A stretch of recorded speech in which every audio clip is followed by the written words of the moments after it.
Hi and welcome to another video, and in this video I'm going over my Mastermind project, which is one of the object-oriented programming projects in the Ruby path of the Odin Project.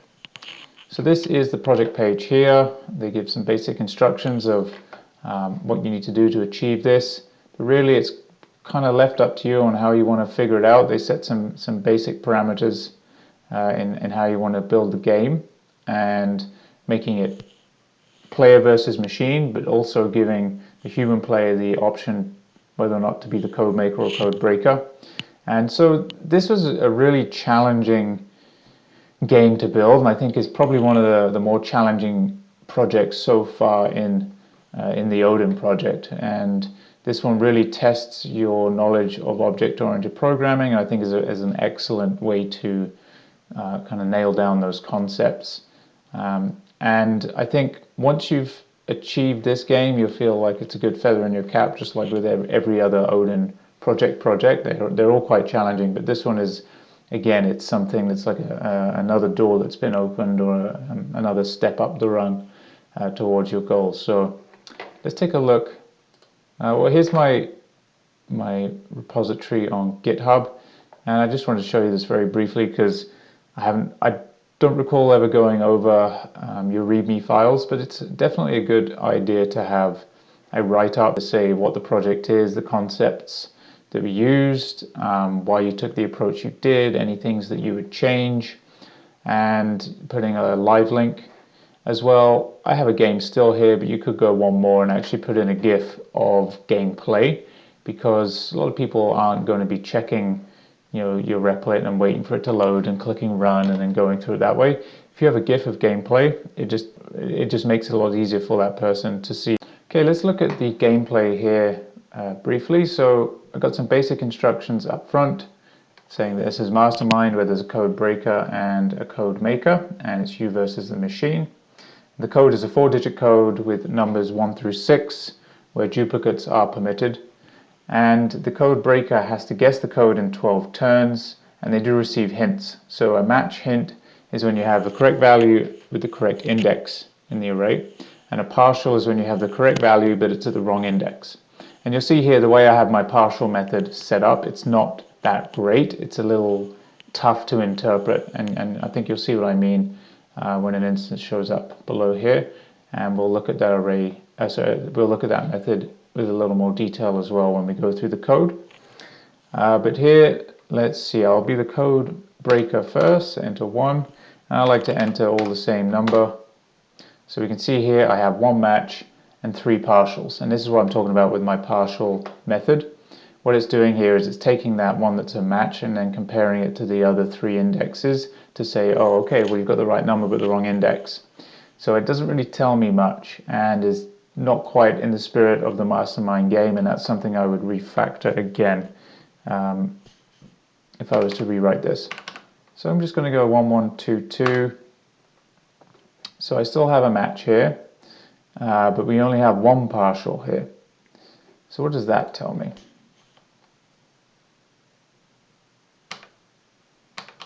Let's go like this.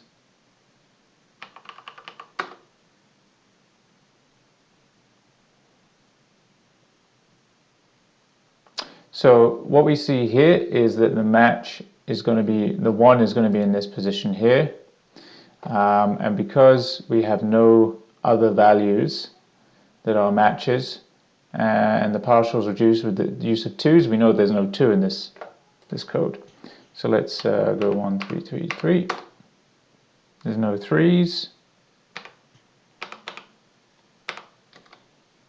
Okay, so we know that there is a 4 in this array, so let's try 1, 4, 5, 5. So it's not in the second position. So it's in either the third or the fourth position. Let's try it in the last. Oh, so it's going to be 1. Let's try it like that. Getting closer, but not really. So it's going to be a 4 in the second, so it's probably 1, 6, 4, 6. Let's try that. There we go. So it is 1, 6, 4, 6.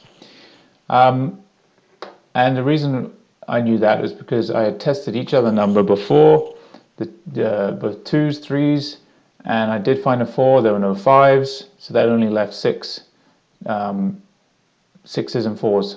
And there's a little bit of mind magic going on there to try and figure out how to solve it. But I played my own version of the game a few times, so I could figure out how to do it. So yeah, I won, and let's say to play again. But this time I want to be the code maker.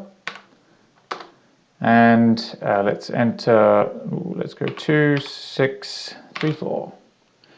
And then the machine is going to run through. And the machine figured out the code on the last turn. So play that again and make another code for the machine.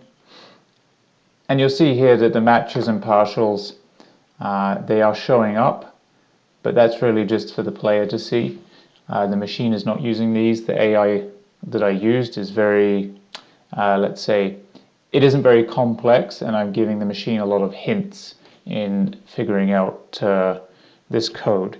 Now there probably are other solutions out there that actually use a far more intricate AI where the machine is using the match and partial values to figure out what value to place in next. I'm not doing that. I went a much simpler route. Now if I was to really wanting to spend time building this game out and doing that, then I would definitely include the matches and partials in my computer guess. But I didn't really want to go that deep down in this game. And I think for gameplay itself, the way I have this AI set up for the computer to guess the code, it isn't so good that it guesses it every time, and it isn't so good that it guesses it within 3 or 4 turns. Usually it takes it a few turns, and sometimes it doesn't guess, and it transpired that the number of wins and losses that the computer has is enough to kind of keep you engaged as a game player. So I just left it like this. So let's just try all 4s. See, we beat the machine that time, but I suspect if we play maker, sorry, and let's go with this. The machine the machine figured this out. So you can see there's quite a bit of variability in how good the machine is at figuring this out, and I think is a bit more fun to play. Okay, let's end the game right there. And it just says thanks for playing when you end. Let's take a look at my replit, and here's the code. So zoom to the top here and just maybe a bit smaller. So I use a range of new techniques in here. So I have a module that contains some common data and a method that gets used by multiple classes down below. I have a game class. I just initialize it with a variable board, and then I have one method, which is the play again method at the end. So that kind of is that's the kind of the parent class of this entire game. And then that board class is instantiated by the game class, and that's the app board variable, instance variable in class game becomes this class here. And this has a whole host of methods within it that are used for the gameplay. And as you can see here in the initialization of class board, there's a bunch of instance variables that get initialized, and 2 of those are 2 other classes. So we have a class for when the player is the code breaker, and then we have a class for when the player is the code maker. So those 2 classes get instantiated by class board. As you can see, there's a bunch of methods here to make the game play. And I will go over these in more detail in a sec. I just want to show you the classes. So here we have class player breaker. And this one's very simple. All it's doing is initializing one variable, which is the input code from the player. And then that gets passed into the game, into the board class. And then we have the player maker class, so that's when you're making the code, and then the computer has to guess it. There's a bit more going on in here, like there's the AI for the computer to try and figure out your code. And that looks like this. And then at the end I have the instructions, and we start the game by instantiating game new, so that's the whole parent class of all these classes. And then because the game class instantiates the board class, call the decide play method of board on the game class, and then at the end, once the game is complete, I can call the game play again. So that's what's making this game run, is these three calls here. And like I said in my last video, it's much neater to create a separate file where you have your string instructions, and then you would require that in this file. That's something I would do differently again, just to keep things neat. And also all of your classes you could put in different files and just require them in your main file, and that keeps everything nice and neat. So when you want to go and look at one class, it's just one file, and you're not scrolling through a whole 200 lines of code to figure out what you need to be. And one thing I'd also like to say before I jump into the code is, by having each of these I would call them nested classes. So the game class creates the board class, and the board class creates the player breaker and player maker classes.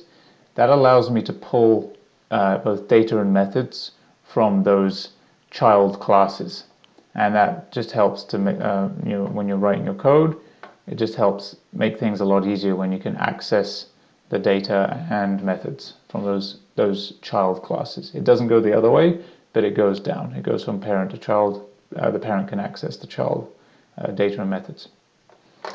So in my module here, I just have a constant, which is this range variable here, and this just provides an array of values 1 through 6.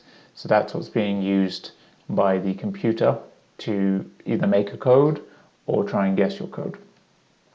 And then the player input, so asking the player for values, is used by several of the classes. So I decided to put that inside a module rather than repeat it in each class. And this is, it's pretty straightforward. It's asking you to enter your code, numbers 1 through 6. You're chomping that, and then we're converting it to ASCII, to the ASCII. And then I use an until loop just to make sure that the length of the code that you enter is 4, and that the values are between 1 and 6 based on these ASCII values here. Again, this is one of those things that I could make a little more efficient by just pulling this until loop up the top and getting rid of this. The only reason I separate these out is just so you can have two different strings, but there's definitely a more efficient way to do this. Once we get the code, we call the split method on it to convert it to an array. Here we have class game, and I have attribute accessors on all of my classes. I don't recall if all of them are actually necessary. It was probably while I was coding and writing this out that I did make them, and then there may be cases where I have an attribute accessor on a variable and it's not necessary.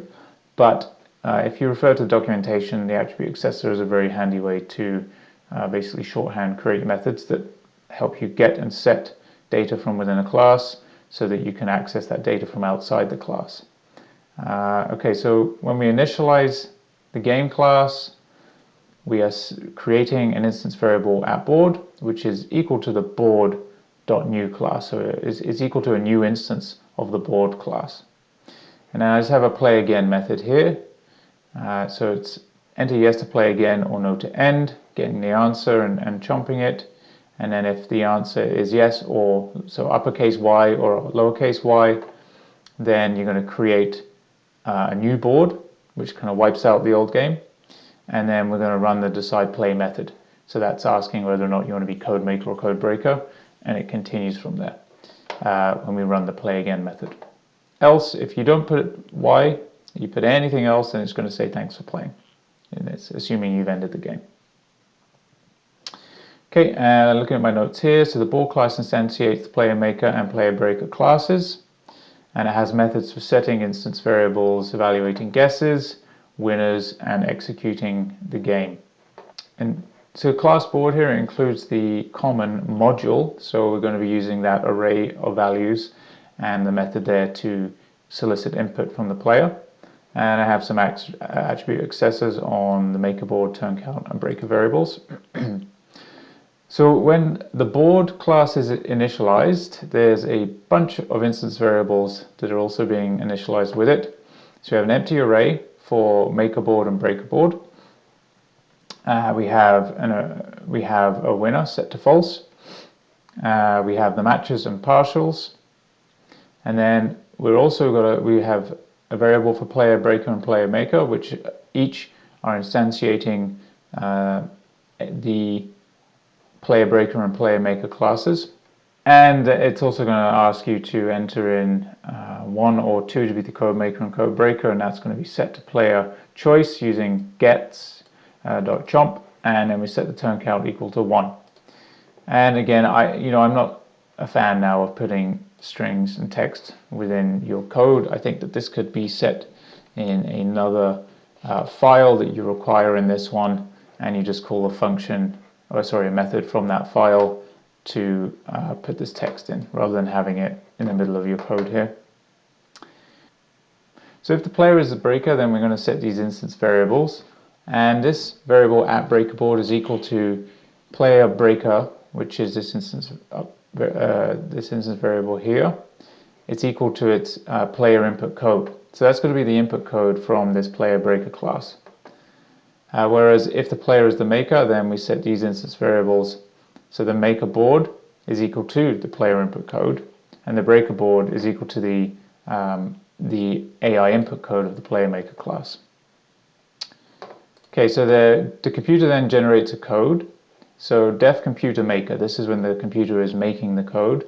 It's just a simple while loop with 4 iterations. It's pulling a value from the common module, the range constant, and it's sampling. So it's just taking a random value and adding that to the maker board array 4 times. So you get an array of 4 random values, 1 through 6.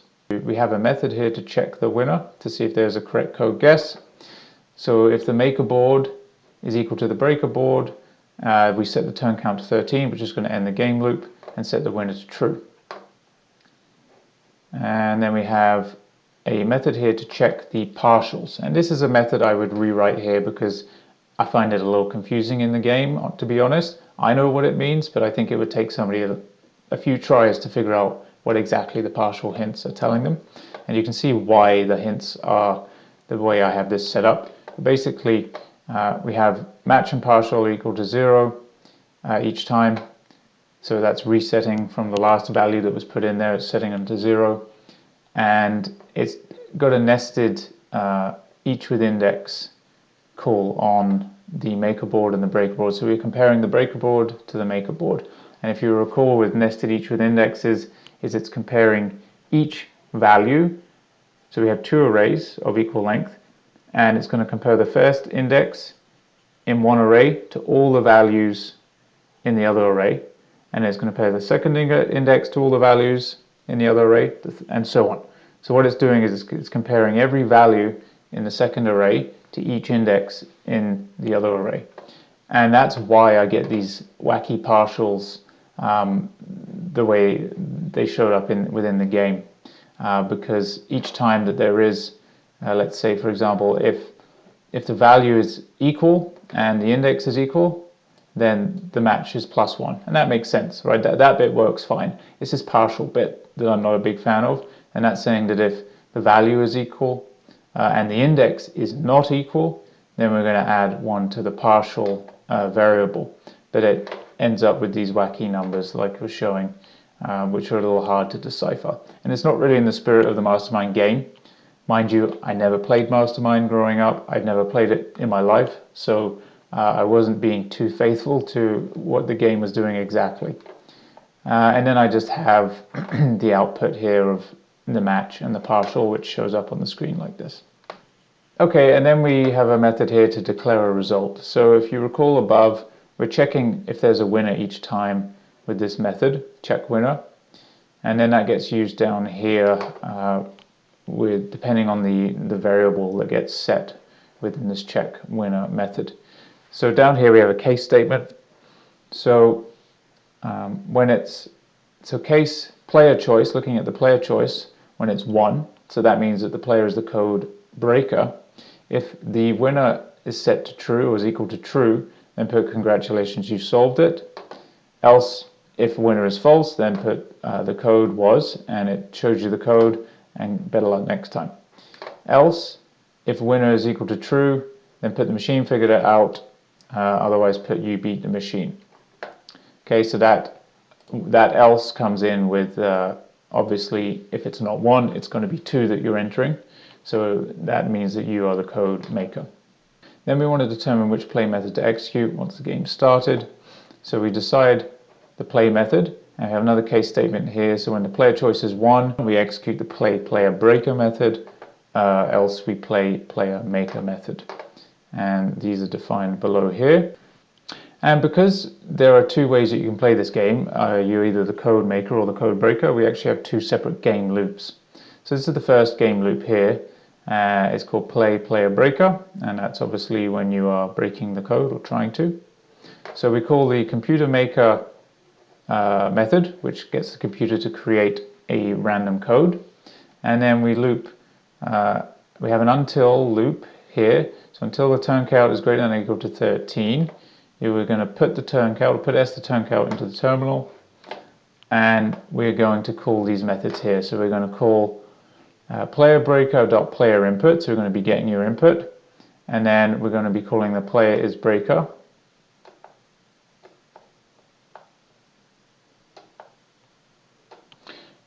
which here is setting the breaker board equal to the code from the player breaker class. Then we're going to run check winner, and remember, if we have a winner, then the turn count gets set to 13.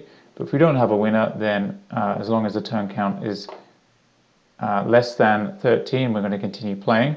So we're going to check the match partial. So that's going to be putting values for these inputs here. And we're going to add 1 to the turn count. And once this until loop expires, we then run the result method here to see if there was a winner or not. And the second game loop here for when the player is the code maker is a little bit different. So what we do first is we get the player input, which is from the player maker class. And then we have a method first guess in the player maker class, which I'll show you. And that's going to get the machine to take a first stab at your code. And then we're going to run check match partial. We're just going to put these outputs. And we're going to add 1 to the turn count because this is a complete turn here. And then we're going to run a game loop. And the reason that this is separated is because we have to get an initial guess here for the machine, and then once we have an initial guess, we can loop through and keep trying to improve on that guess to figure out the code. So until turn count again is greater than or equal to 13, we're going to put the turn count, and we're going to call this player maker. So remember, in the player maker class, we're going to have a solve method. And that solve method is going to try and put different values in the array to try and guess. And we're going to call the player is maker method. And what this player is maker method does is it's basically just resetting the breaker board values each time, because what we have here is the player maker class, and then we have the AI input code, which is just putting in a new values into the array. So each time it loops through, we are resetting the machine's array that it is using to try and guess the code.